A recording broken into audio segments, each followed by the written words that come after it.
Assalamualaikum warahmatullahi wabarakatuh. Alhamdulillahillazi ja'alal insana fil ardi khalifah. Assalatu wassalamu ala Rasulillah wa ala alihi wa sahbihi wa man tabi'a ila yaumil qiyamah, amma ba'.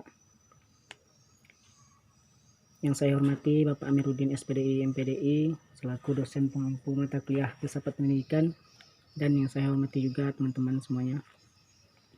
Nama saya Nasruddin. Saya dari Prodi 3 PAI. Di sini saya akan membacakan atau menjelaskan jawaban saya mengenai soal UTS mata kuliah Filsafat Pendidikan. Yang pertama yaitu mengenai pengertian filsafat. Filsafat adalah studi mengenai seluruh fenomena kehidupan dan pemikiran manusia secara kritis dan dijabarkan dalam konsep mendasar. Bentuk dari kata terakhirnya lebih mirip dengan kata aslinya yang diambil dari bahasa Yunani yaitu filosofia. Arti harafiahnya adalah seorang pencinta kebijaksanaan atau ilmu. Yang kedua itu mengenai pengertian pendidikan. Pendidikan adalah pembelajaran pengetahuan atau keterampilan dan kebebasan sekelompok orang yang diturunkan dari satu generasi ke generasi berikutnya melalui pengajaran, pelatihan, atau penelitian. Pendidikan pun juga sering terjadi di bawah bimbingan orang lain, tetapi juga memungkinkan secara otodidaknya.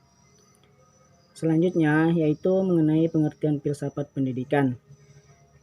Filsafat pendidikan merupakan ilmu filsafat yang mempelajari hakikat pelaksanaan dan pendidikan. Bahan yang dipelajari meliputi tujuan, latar belakang, cara, hasil, dan hakikat pendidikan. Metode yang dilakukan adalah dengan menganalisis secara kritis struktur dan manfaat pendidikan.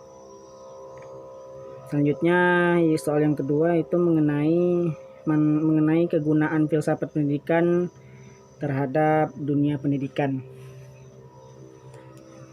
Yang pertama, menjadi kegunaan filsafat pendidikan terhadap dunia pendidikan yaitu yang pertama, menjadikan salah satu landasan perkembangan ilmu dalam dunia pendidikan. Pendidikan sendiri tidak lain juga merupakan sebuah ilmu yang dapat terus berkembang seiring dengan berjalannya waktu. Dengan adanya filsafat pendidikan, maka setiap peneliti yang berkecimpung dan merupakan salah satu pengamat di bidang pendidikan dapat terbantu untuk lebih mengembangkan ilmu pendidikan yang ada. Berawal dari pertanyaan mengenai apa, mengapa, dan juga bagaimana yang merupakan dasar utama dari filsafat. Hal ini dapat membantu para peneliti dan juga mereka yang terlibat dalam dunia pendidikan, yaitu mampu mengembangkan dan menyempurnakan ilmu pendidikan yang sudah ada. Kegunaan yang kedua yaitu bisa menjadi landasan dari kebijakan mengenai program pendidikan. Segala sesuatu yang diwajibkan dan apa yang harus dilakukan untuk memajukan pendidikan. Mengapa pendidikan itu perlu? Bagaimana pelaksanaan pendidikan? Maka dengan demikian dapat dibuat suatu peraturan atau undang-undang yang melandasi bidang pendidikan sehingga pendidikan dapat berjalan dengan baik tanpa adanya kebingungan bagi para pendidik maupun yang dididik atau peserta didik. Kegunaan yang ketiga itu menjadi landasan untuk kita berkarya dan juga mengabdi di bidang pendidikan. Yang kegunaan keempat yaitu menentukan kurikulum dan juga materi yang harus diajarkan dalam bidang pendidikan. Untuk menentukan kurikulum dan materi apa saja yang harus diberikan oleh tenaga pendidik atau guru sesuai dengan tingkatan usianya bukanlah hal yang mudah. Namun dengan adanya filsafat pendidikan, maka akan lebih mudah untuk mengkaji hal-hal apa saja yang harus diberikan kepada peserta didik. untuk memperoleh materi dan pendidikan yang sesuai dengan kondisi dan juga usia mereka dengan cara pembuatan kurikulum ajar. Dan yang terakhir, kegunaan pendidikan terhadap dunia pendidikan yaitu memberikan pemahaman menyeluruh mengenai dunia pendidikan. Meskipun sudah sangat sering mempelajari tentang pendidikan, namun mungkin masih banyak beberapa orang yang belum memiliki pendidikan. Maka pemahaman dan arti keseluruhan mengenai apa itu pendidikan akan lebih jelas dan membuat siapapun akan menjadi lebih paham mengenai dunia pendidikan. Dan juga masih banyak lagi kegunaan filsafat pendidikan terhadap dunia pendidikan yang belum sempat saya sebutkan. Berikutnya itu soalan yang ketiga, itu mengenai letak hubungan antara manusia, filsafat dan pendidikan. Mengenai letak hubungan antara manusia, filsafat dan pendidikan, berbicara tentang pendidikan berarti berbicara juga tentang hidup dan kehidupan pada manusia. Sebaliknya, berbicara tentang kehidupan manusia berarti harus mempersoalkan masalah kependidikan.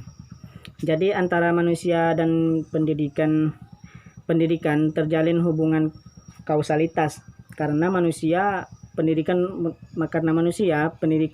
mutlak ada, dan karena pendidikan manusia semakin menjadi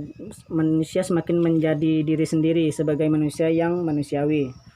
Jadi hubungan antara filsafat, pendidikan dan manusia secara singkat adalah sebagaimana filsafat digunakan untuk mencari hakikat manusia,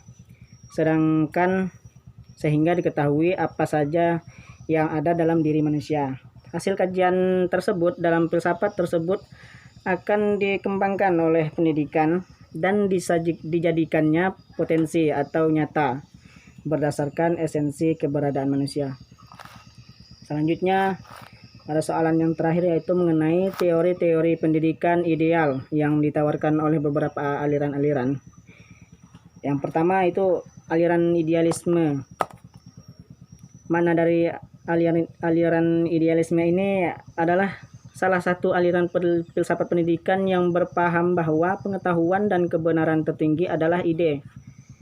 Semua bentuk realita adalah manifestasi dalam ide. Karena pandangannya yang idealis, itulah idealisme. Implikasi filsafat idealisme ini dalam pendidikan yaitu tujuan. Itu yang pertama sebagai tujuan, yaitu untuk membentuk karakter, mengembangkan bakat atau kemampuan dasar, serta kebaikan sosial.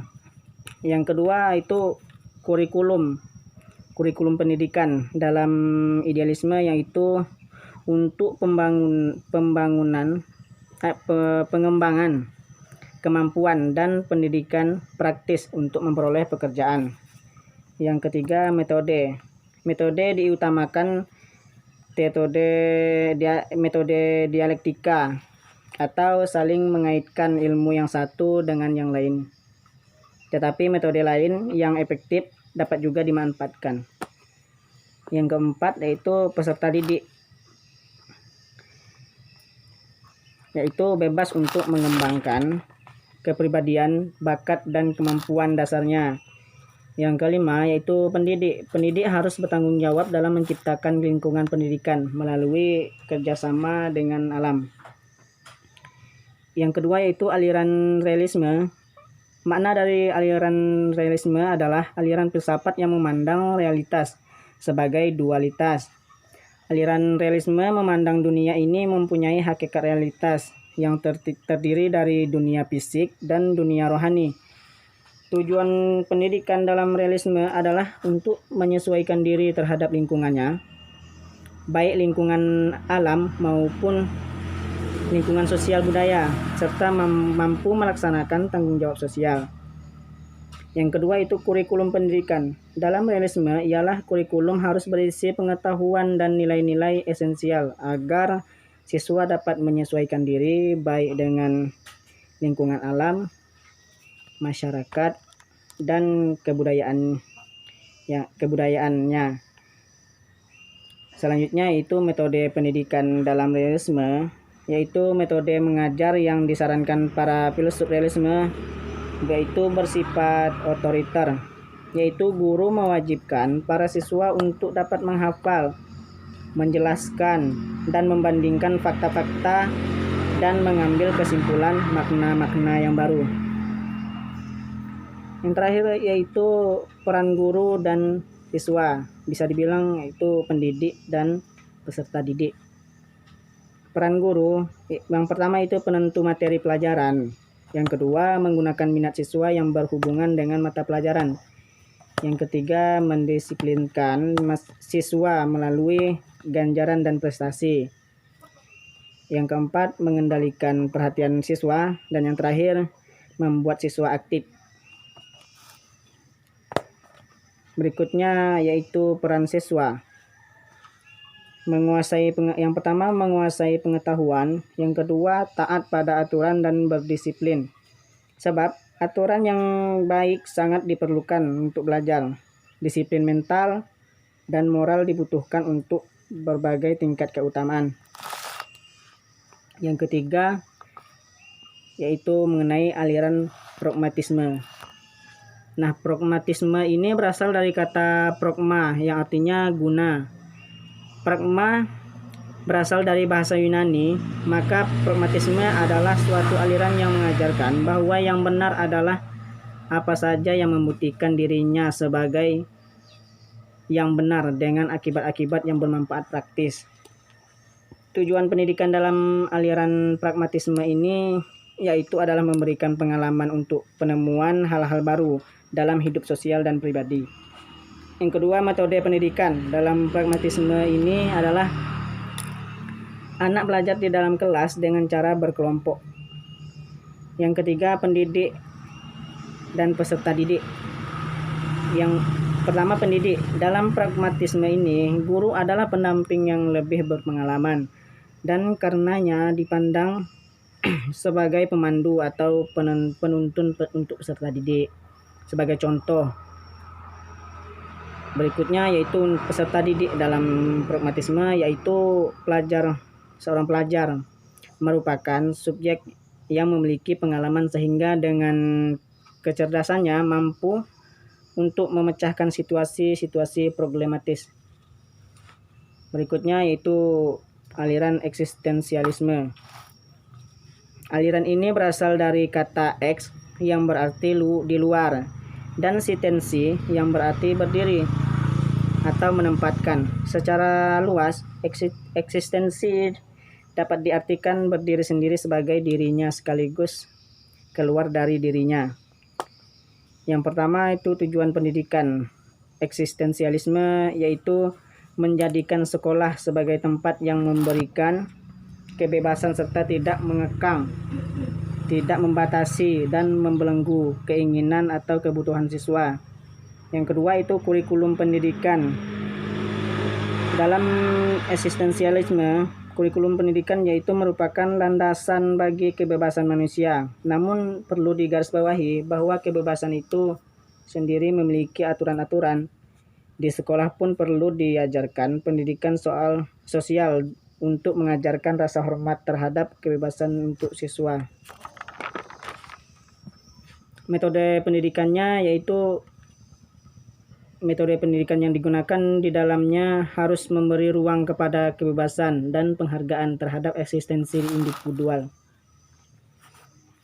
Yang keempat itu pendidik dan peserta didik. Seorang pendidik harus mampu berperan untuk melindungi dan memelihara kebebasan akademik.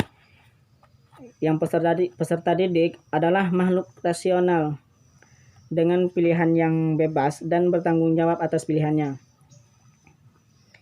Yang kelima yaitu aliran progresivisme. Menurut bahasa dapat diartikan sebagai aliran yang menginginkan kemajuan secara cepat.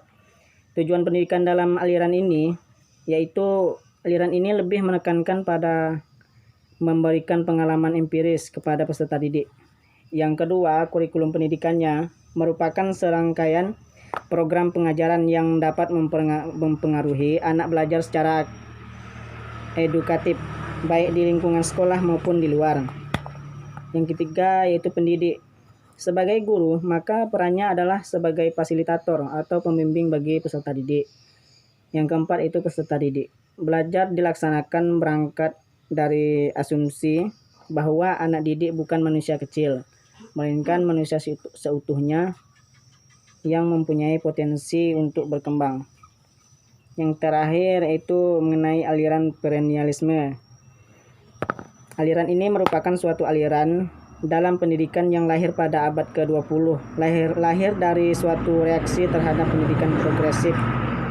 Tujuan pendidikan aliran perennialisme ini yaitu membantu anak menyingkap dan menanamkan kebenaran-kebenaran hakiki melalui latihan karakter dan intelektual.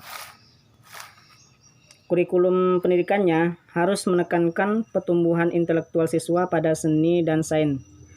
Para siswa harus berhadapan dengan bidang seni dan sains yang merupakan karya terbaik yang diciptakan oleh manusia. Yang ketiga yaitu pendidik dan peserta didik. Pendidik atau guru mempunyai peran yang dominan dalam penyelenggaraan kegiatan belajar mengajar di kelas. Guru hendaknya adalah orang yang menguasai cabang ilmu yang bertugas membimbing peserta didik, sedangkan peserta didik merupakan makhluk yang dibimbing oleh prinsip-prinsip pertama, kebenaran-kebenaran abadi dan pikiran mengangkat dunia biologis. Baiklah, sekian yang dapat saya sampaikan, kurang lebih dan kesalahan atau kekurangan dari penyampaian saya mohon dimaafkan. Saya akhiri, wallahul muwaffiq ila aqwamit thoriq. Wassalamualaikum warahmatullahi wabarakatuh.